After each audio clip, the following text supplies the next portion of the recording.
जय भीम मित्रों, आज मैं एक ऐसे विषय पर बात करने जा रहा हूँ जो हमारे बहुजन समाज की आत्मा से जुड़ा हुआ है। यह विषय है हमारे महानायक, हमारे प्रेरणा स्रोत, बहुजन समाज के जागरण करता मान्यवर कांशीराम साहब की पुण्यतिथि का, जो हर साल 9 अक्टूबर को आती है। यह दिन हमें याद दिलाता है कि कैसे एक साधा कारण से दिखने वाले इंसान ने पूरे बहुजन समाज को झकझोर कर जगा दिया, उन्हें राजनीतिक शक्ति की ताकत समझाई और सदियों से चली आ रही शोषण की जंजीरों को तोड़ने का रास्ता दिखाया। लेकिन इस बार 2025 का 9 अक्टूबर और भी ज्यादा ऐतिहासिक और क्रांतिकारी बनने वाला है, क्योंकि हमारे युवा नेता, संघर्ष के प्रतीक चंद्रशेखर आजाद रावण ने एक बहुत बड़ा ऐलान किया है। यह ऐलान न सिर्फ बहुजन समाज की एकता का मजबूत प्रतीक है, बल्कि यह आने वाली पीढ़ियों के लिए एक नई क्रांति की नींव रखने वाला है। यह ऐलान हमें बताता है कि संघर्ष कभी रुकता नहीं,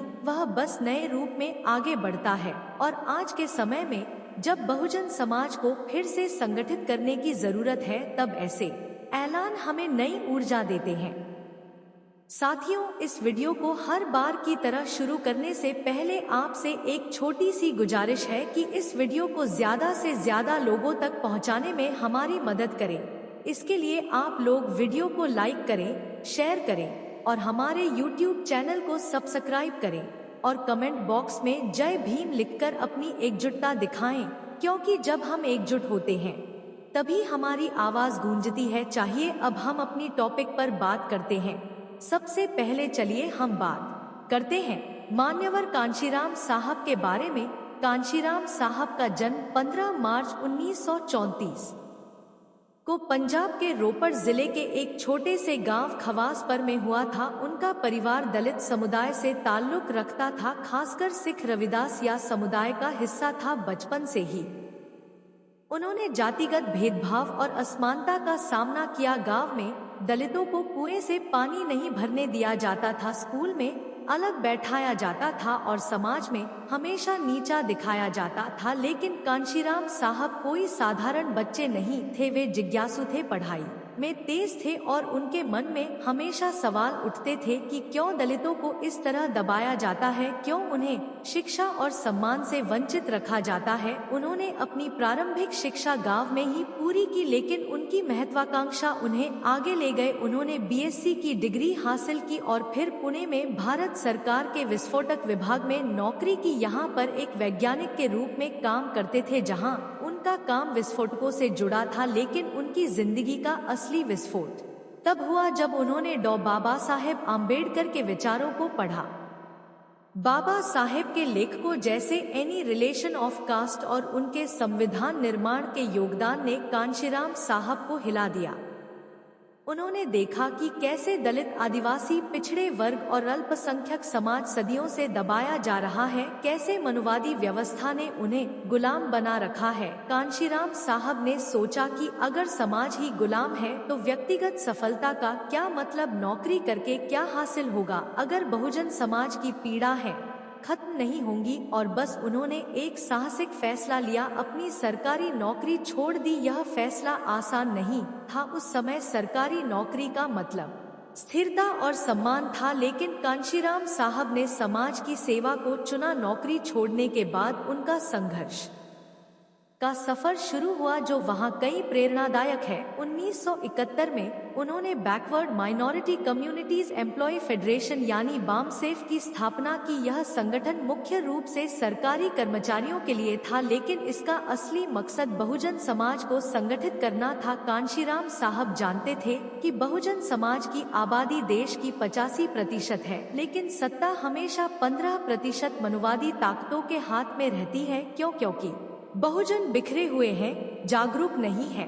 उन्होंने साइकिल से यात्राएं शुरू की, साइकिल से पूरे देश में घूम घूम कर लोगों से मिले, उन्हें समझाया कि आरक्षण सिर्फ एक सुविधा नहीं बल्कि अधिकार है। वे कहते थे बैक टू सोसाइटी, जो समाज से मिला है उसे समाज को लौटा। उनका संघर्ष आसान नहीं था, उन्हें धमकियां मिली, विरोध हुआ, कई बार लोग उन्हें समझ नहीं पाए, लेकिन वे डटे रहे। वे रात रात भर जागकर किताब पढ़ते, लोगों से बातें करते और योजना बनाते। 1981 में उन्होंने दलित शोषित समाज संघर्ष समिति यानी S4 की स्थापना की, जो राजनीतिक जागृति पर फोकस करती थी।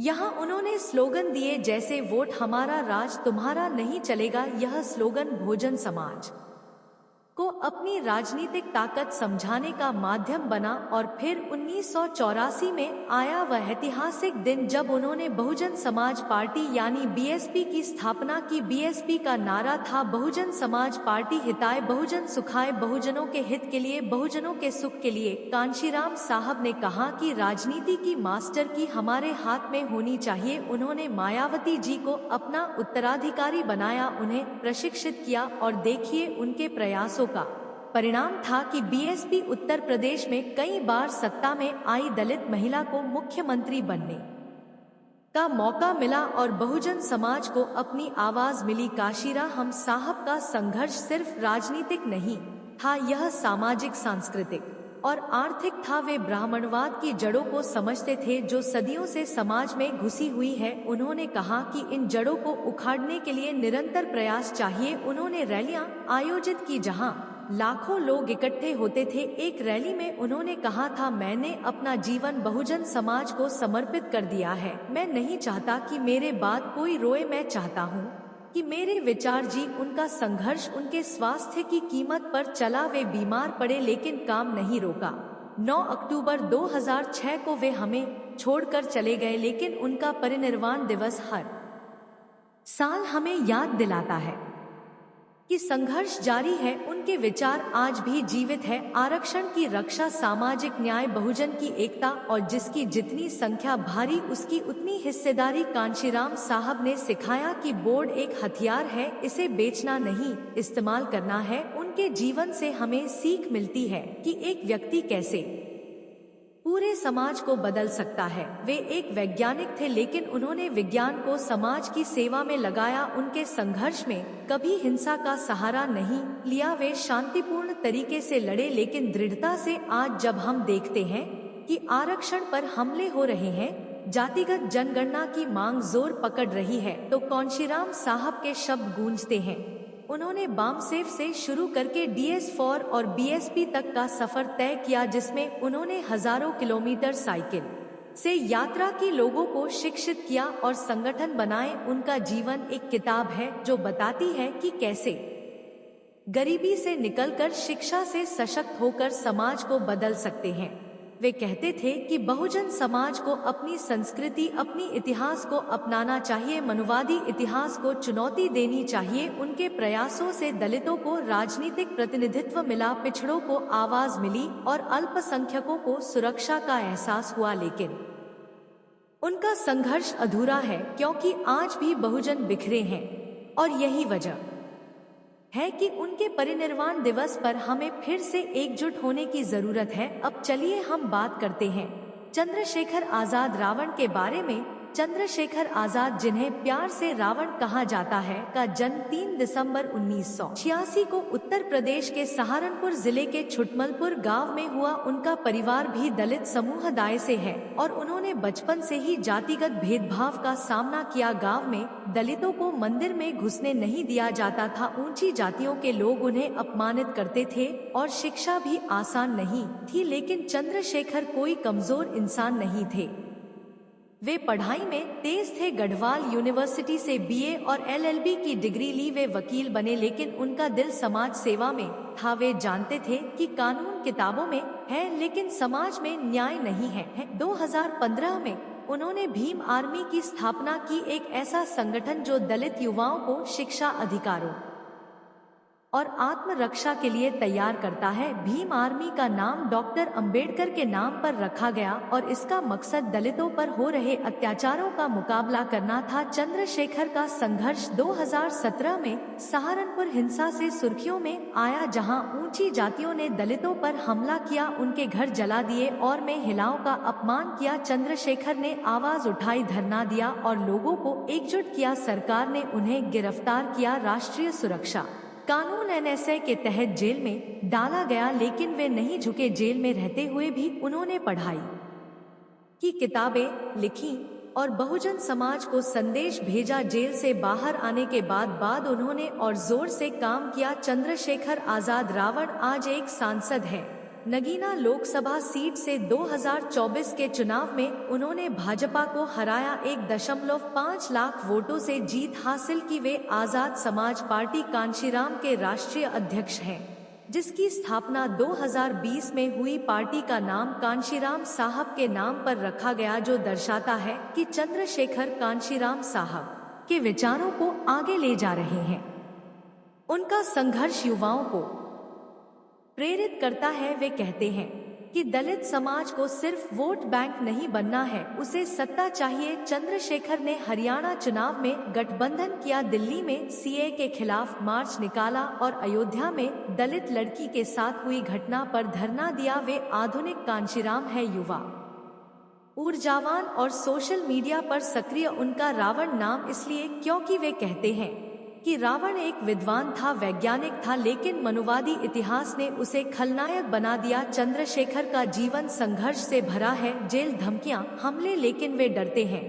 वे शिक्षा पर जोर देते हैं कि हर दलित बच्चे को पढ़ना चाहिए, लड़ना चाहिए और सत्ता हासिल करनी चाहिए। उनका सपना है बहुजन समाज को एकजुट करना और यही वजह है कि उनका ऐलान इतना महत्वपूर्ण है।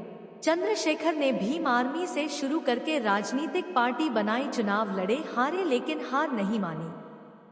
2022 में योगी आदित्यनाथ के खिलाफ चुनाव लड़े, वोट मिले लेकिन जीत नहीं। फिर भी उनकी आवाज बुलंद हुई। वे सोशल मीडिया पर लाखों फॉलोअर्स रखते हैं, जहां वे बहुजन मुद्दों पर बात करते हैं, लोगों को जागरूक करते हैं।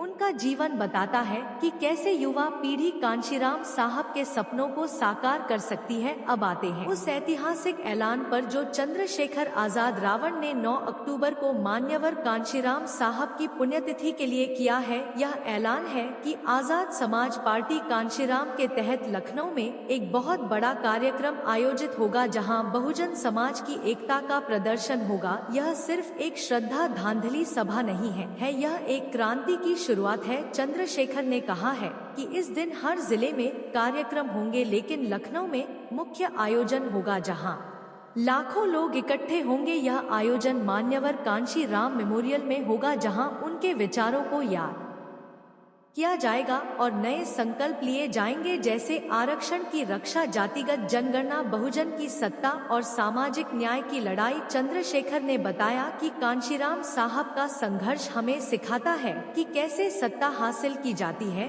और यह ऐलान उसी दिशा में एक कदम है। लेकिन यह ऐलान और भी बड़ा इसलिए है क्योंकि इसमें गठबंधन की संभावना है। कुछ रिपोर्ट्स और चर्चाओं से पता चलता है कि चंद्रशेखर और मायावती जी जनता की मांग पर बसपा के साथ गठबंधन का ऐलान कर सकते हैं 9 अक्टूबर से पहले। ऐसा फैसला आ सकता है जो बहुजन समाज को फिर से मजबूत करेगा, क्योंकि कांशीराम साहब का सपना था एकजुट बहुजन, और अगर आजाद समाज पार्टी और बसपा साथ आए तो यह मनुवादी ताकतों के लिए बड़ा झटका होगा। यह ऐलान क्यों इतना बड़ा और ऐतिहासिक है? क्योंकि आज के समय में दलित राजनीति में नई ऊर्जा की जरूरत है। बसपा का प्रभाव कम हो रहा है, लेकिन चंद्रशेखर जैसे युवा नेता नई उम्मीद है। वे युवाओं को जोड़ रहे हैं, सोशल मीडिया पर सक्रिय हैं और कहते हैं कि कांशीराम साहब ने साइकिल से यात्रा की, हम डिजिटल माध्यम से करेंगे। यह ऐलान बहुजन समाज को बताता है कि संघर्ष खत्म नहीं हुआ, यह जारी है। कांशीराम साहब के संघर्ष को और विस्तार से समझें। उन्होंने बामसेफ से शुरू किया, जहां सरकारी कर्मचारी इकट्ठे हुए, फिर टीएस फोन में स्लोगन दिए और बीएसपी में मायावती जी को आगे किया। आज अगर गठबंधन होता है तो यह उस कमजोरी को ताकत में बदल सकता है। चंद्रशेखर का जीवन भी इसी संघर्ष का हिस्सा है। सहारनपुर में हमलों का मुकाबला जेल, पार्टी निर्माण, चुनाव जीत, उनका ऐलान बताता है कि वे कांशीराम साहब के रास्ते पर है। लखनऊ का कार्यक्रम एक मील का पत्थर होगा, जहां भाषण, सांस्कृतिक कार्यक्रम और संकल्प होंगे। यह दलितों, पिछड़ों, अल्पसंख्यकों को एक मंच देगा। दोस्तों, आज की वीडियो